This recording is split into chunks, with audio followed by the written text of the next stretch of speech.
First fruits and tithes. When you have entered the land the Lord your God has given you as an inheritance and have taken possession of it and settled in it, take some of the first fruits of all that you produce from the soil of the land the Lord your God has given you and put them in a basket. One moment. All right, sorry, I'm back. Had a little bit of technical difficulty there.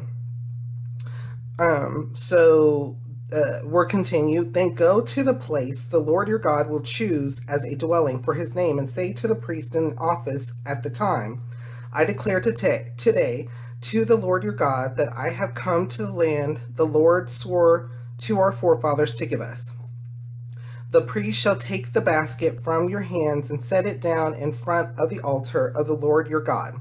Then you shall declare before the Lord your God, my father was a wandering Aramean,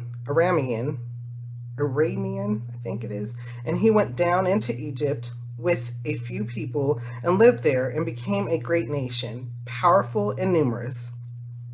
But the Egyptians mistreated us and made us suffer, putting us to hard labor. Then we cried out to the Lord, the God of our fathers, and the Lord heard our voice and saw our misery, toil, and oppression. So the Lord brought us out of Egypt with a mighty hand and an outstretched arm, with great terror and with miraculous signs and wonders. He brought us to this place and gave us this land, a land flowing with milk and honey. And now I bring the first fruits of the soil that you, O Lord, have given me. Place the basket before the Lord your God and bow down before him.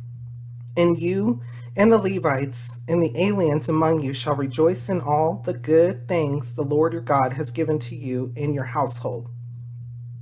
So the Lord is providing instruction to Moses. As Moses is telling them that they're going to provide the first fruits.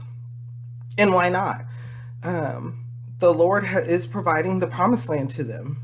And he's going to provide everything in abundance, more abundance above and beyond their own expectations. So why not give first fruits to the Lord? Give what he's given you back to him as a thank you gift.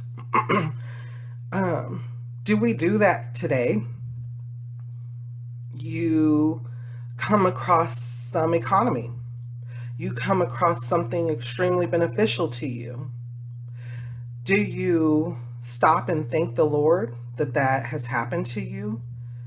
Do you find ways of giving back, whether in a different way, whether of being in service to the Lord, or even giving back a percentage of that economy?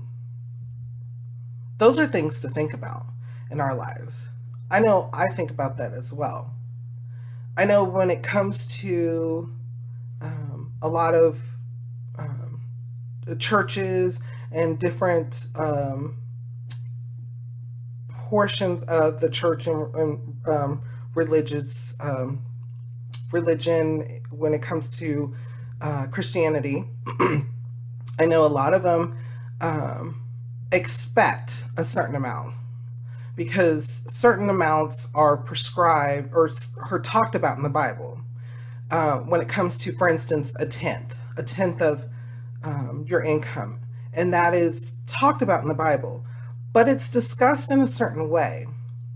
And when it comes down to it, we are to give freely.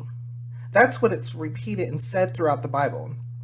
And so when it comes to that tenth, I see that as a potential guide, but not necessarily the case, because what if I wanted to give more, or what if I couldn't give that much? For instance, the story about the woman who, in Jesus' time, who went to the temple and gave her it's like basically like 2 cents. She gave her everything she had made that day, though. And the rest of them had not. And the Lord had pointed out that she gave, if I'm not mistaken, please do correct me in the comments. But we'll go over it, but if I'm not mistaken, that Jesus said she gave more than everybody. She gave more than any of those people of herself. So it just goes to show, what what we think of giving and what man thinks are two different things. And so we have to really focus and use the Lord's wisdom and pray about it as well. And when it's questioned, pray about it. Give it to the Lord. Always give it to the Lord. Because what one person thinks, they may need to turn to the Lord as well for guidance. So again, in this case, we're talking about the first fruits and giving back to the Lord and receiving something in abundance.